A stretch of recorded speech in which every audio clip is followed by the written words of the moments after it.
அஸ்ஸலாமு அலைக்கும் ஃப்ரெண்ட்ஸ். என்ன செய்து சுகமாயிக்கிய? அல்ஹம்துலில்லா, நாங்களும் எல்லாரும் சுகமாயிக்கிய. இப்போ ரமதான் மாதம் ஸ்டார்ட் ஆகினதால இது 2ஆம் நோன்பு இஃப்தார் தான் எங்கள்ட இன்றைக்கு பார்க்க போகிறது. அப்போ சரி ஃப்ரெண்ட்ஸ், வாங்கோ வீடியோக்குள்ளே போம், என்ன செய்யுதுன்னு சொல்லி பார்ப்போம். நான் இன்றைக்கு செகண்ட் டே இஃப்தாருக்கு இன்றைக்கும் ஒரு கஷ்டத்தோடு தான் செய்ய போகிறது. அதுக்கு முதலாவது நாங்கள் மில்க் 1/2 லிட்டர் ஊற்றிக்கொள்வோம். இப்போ அடுப்பு போட்டிக்கிய கொஞ்சம் மில்க் சூடாக இப்போ கொதிச்சுட்டு இப்போ நான் சுகர் ஆட் பண்ணிக்கொள்ளுங்க. நீங்கள் பார்த்து ஆட் பண்ணிக்கோங்க. நான் 2 டேபிள் ஸ்பூன் ஆட் பண்ணிக்கோங்க. இவ்விடத்தில் 1.5 டேபிள் ஸ்பூன் கஸ்டர்டை தண்ணி ஊற்றி கரைச்சி எடுத்துக்கொண்டிருக்கிய இதையும் நாங்கள் ஊற்றிக்கொள்வோம். ஊற்றி டக்கண்டு கிண்டிக்கொண்டே ஈக்கணும், இல்லாட்டி கட்டி பிடிக்கும். இப்போ இங்கே பாருங்க, கஸ்டர்ட் இப்போ ஓகே. இன்னும் இப்படி ரன்னிங் இதிலே நாங்கள் அடுப்பு ஆஃப் பண்ணிக்கொள்ளணும், இல்லாட்டி மிச்சம் காய்ச்சா இறுகி போருண்டு. இப்போ இதுக்கு நான் நல்லா கூலாக வச்சு ஃப்ரூட்ஸுகள் எல்லாம் போட்டுக்கொள்ள போகிறேன். இப்போ நாங்கள் இந்த கிளாஸ் பவுல் ஒன்றுக்கு ஊற்றிக்கொள்வோம். ஊற்றி கூலாகியத்தை ஃப்ரிட்ஜில் வைப்போம். இப்போ அடுத்தது நாங்கள் பன் செய்ய போகிறேன். பன்னுக்கு நான் இவ்விடத்தில் 5 கப் நான் கோதுமை எடுத்து வச்சுட்டிருக்கேன். ஒரு 1 டேபிள் ஸ்பூன் ஈட்ஸ் எக்கு போட்டுக்கொண்டு இப்போ ஒரு முட்டையை முடிச்சு ஊற்றிக்கொள்கிறேன். 1 டேபிள் ஸ்பூன் உப்பையும் நான் சேர்த்துக்கொண்டேன். நான் இன்றைக்கு ஃப்ரெஷ் மில்கால் தான் பிணைய போகிறது. உங்கள்கிட்ட பால் பவுடர் இருந்தால் 2 டேபிள் ஸ்பூன் சேர்த்துக்கோங்க. ஃப்ரெஷ் மில்க் இல்லாட்டி அது கொஞ்சம் சூடாக ஈக்கணும். இப்போ நாங்கள் எல்லாம் கொஞ்சம் மிக்ஸ் பண்ணிக்கொள்வோம். இப்போ கொஞ்சம் கொஞ்சமாக மில்கை ஊற்றுங்க. மிச்சம் ஊற்றிக்குள்ள வானம் அப்படின்ற போதா போகும். நான் ஒரு 1/2 லிட்டர் தான் மில்க் எடுத்திருந்தது. இப்போ எனக்கு அது போதுமாயிக்கு. இங்கே பாருங்க, ஒவ்வொரு டைப் தண்ணி பிடிக்கிய நீங்கள் அதை பார்த்து ஊற்றிக்குங்க. இவ்வளோ தானு சொல்லி இல்லை. இது கொஞ்சம் ஒரு 5 மினிட்ஸ் மட்டும் கொஞ்சம் நல்லா நீட் பண்ணி பிணைங்க. இப்போ உங்கள்கிட்ட பட்டர் இருந்தால் ஒரு 2 டேபிள் ஸ்பூன் போடுங்க, இல்லாட்டி ஆயில் இருந்தால் ஒரு 2 டேபிள் ஸ்பூன் போட்டுக்கோங்க. பட்டர் இருந்தால் மிச்சம் நல்ல. பட்டர் இருந்தால் சும்மா சாஃப்டாகும். நீங்கள் கொஞ்சம் பயப்படவான நல்லா பிணையக்கொள்ள அது நல்லா அப்சர்வ் ஆகிக்கொள்ளும் மாவுக்கு. இங்கே பாருங்க, இப்படி சாஃப்டான டோ ஒண்டாக பிணைஞ்சிக்கொள்ளணும். இது உங்களுக்கு பார்க்கொள்ளே விளங்குக நல்லா சாஃப்டண்டு. உங்களுக்கு தண்ணி மிச்சமாயினா சாட கொஞ்சம் டஸ்ட் பண்ணி இப்படி நல்லா ஸ்மூத்தாக பிணைஞ்சிக்குங்க. கொஞ்சம் டஸ்ட் பண்ணி பிணைங்க, அப்போ நல்லா பிணைப்படும். தண்ணி மிச்சமாகினா இது நல்லா சாஃப்ட் டோ உண்டு. இப்போ இதை நாங்கள் நல்லா பொங்க வைப்போம். டபுள் சைடு பாருங்காட்டியும் இங்கே கொஞ்சம் குளிர் சுட்டி நான் இது ஒரு 3-4 ஹவர்ஸுக்கு முந்தையே இந்த டோவை இப்போ பிணைஞ்சி வச்சிக்கிய. இப்போ அதுக்கு ஃபில்லிங்கை நான் லேட்டாகி தான் செய்ய போகிறது. இப்போ இது பொங்கங்காட்டியும் வெயிட் பண்ணுவோம். இது காயாமிக்க கொஞ்சம் ஆயில் ஊற்றிக்குங்க, இல்லாட்டி மேலுக்கால காஞ்சி போகும். இந்த டோ கொஞ்சம் ஆயில் ஊற்றி ப்ரஷ் பண்ணிக்கொண்டாலும் சரி, இப்படி ஆயில் ஊற்றி பிரட்டி எடுத்து வச்சுட்டாலும் சரி. இப்போ சரி, இது இப்போ டபுள் சைஸ் ஆங்காட்டியும் வெயிட் பண்ண. நாங்கள் இப்போ பன்னுக்கு ஃபில்லிங்கை செஞ்சு கொள்வோம். நான் சட்டி ஒன்றை வச்சிக்கி, சட்டி காஞ்சிக்க நல்லா. இப்போ ஆயிலை ஆட் பண்ணிக்கொள்வோம்.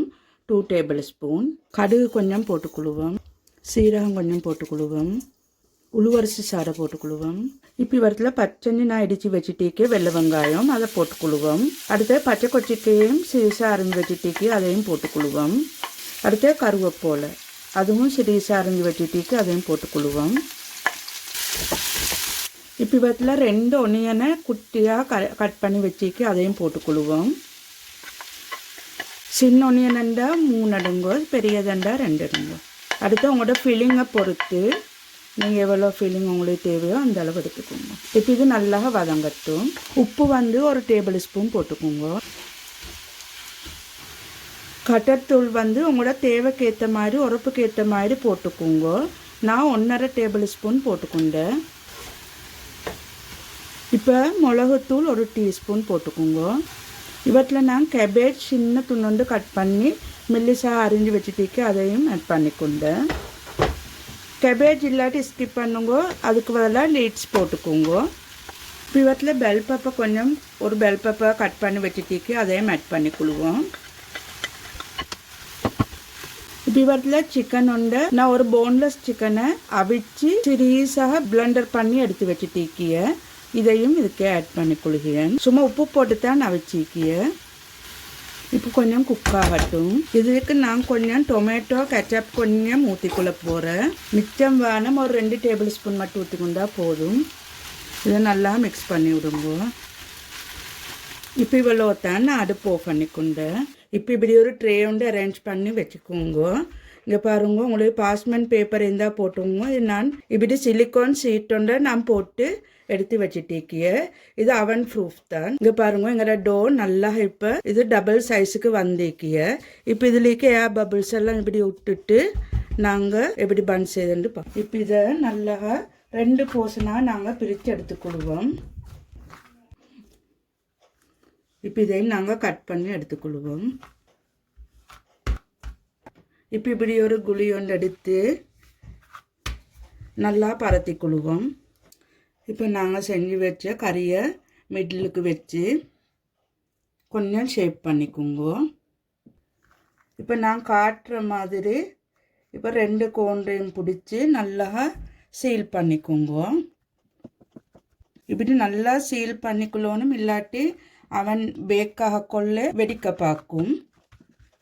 இப்போ உங்களுக்கு வேண்டிய ஷேப்புக்கு தேவையான மாதிரி நீங்கள் டிசைனை மேக் பண்ணி.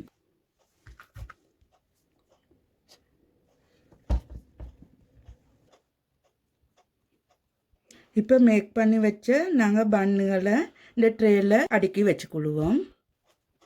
இப்போ இதை காயாமேக்கிறதுக்கு இப்படி க்ளோத் தொண்டால் கவர் பண்ணி ஒரு 1/2 an hour ரிப்பீட் கொஞ்சம் டபுள் சைஸ் ஆகாட்டியும் வைப்போம். எக் கொண்டு உடைச்சி எக் நல்லா வாஷ் பண்ணிக்கோங்க இந்த பன்னுக்கு பேக் பண்ணும் போது. இப்போ எக் வாஷ் பண்ணிவிட்டு இது எள்ளு கொஞ்சம் நாங்கள் தூவிக்கொள்வோம்.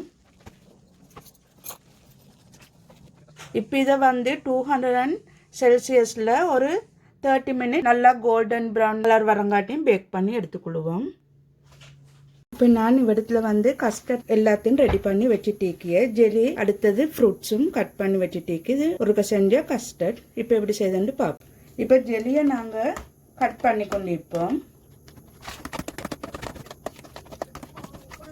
கட் பண்ண ஜெலியை கஸ்டர்ட்டுக்கு ஆட் பண்ணுவோம். உங்களுக்கு தேவையான ஃப்ரூட்ஸ் ஏதோ அதை போட்டுக்கோங்க. நான் இவற்றில் 2-3 ஃப்ரூட்ஸ் எடுத்துக்கு அதை போட்டுக்கொண்டேக்கு. இதை கொஞ்சம் நல்லா மிக்ஸ் பண்ணி கொள்வோம். கசகசா கொஞ்சம் போட்டுக்கொள்வோம். சர்வ் பண்ணக்கொள்ள இப்படி இந்த டிசர்ட் கப்பில் சர்வ் பண்ணுங்க. இப்படி ஐஸ்கிரீம் உங்களுக்கு இப்படி வச்சு சர்வ் பண்ணணும். மஷாலா, இங்கே பாருங்கள் ஃப்ரெண்ட்ஸ், எங்களோட பன்னும் இப்போ தான் ரெடி ஆகிக்கிய இறக்கிட்டு வந்தது. இப்போ இதுக்கு மேலால் கொஞ்சம் நாங்கள் பட்டரை பூசி மூடி வைப்போம். சரி ஃப்ரெண்ட்ஸ், இவ்வளோ தான் இன்றைக்கு இந்த வீடியோ. பிடிச்சிருந்தால் லைக் பண்ணுங்க, உங்களோட ஃப்ரெண்ட்ஸ் அண்ட் ஃபேமிலிக்கு ஷேர் பண்ணுங்க. மறக்காமல் நஸ்ரீனா டைரி என்ற யூடியூப் சேனலை சப்ஸ்கிரைப் பண்ணி வச்சுக்கோங்க.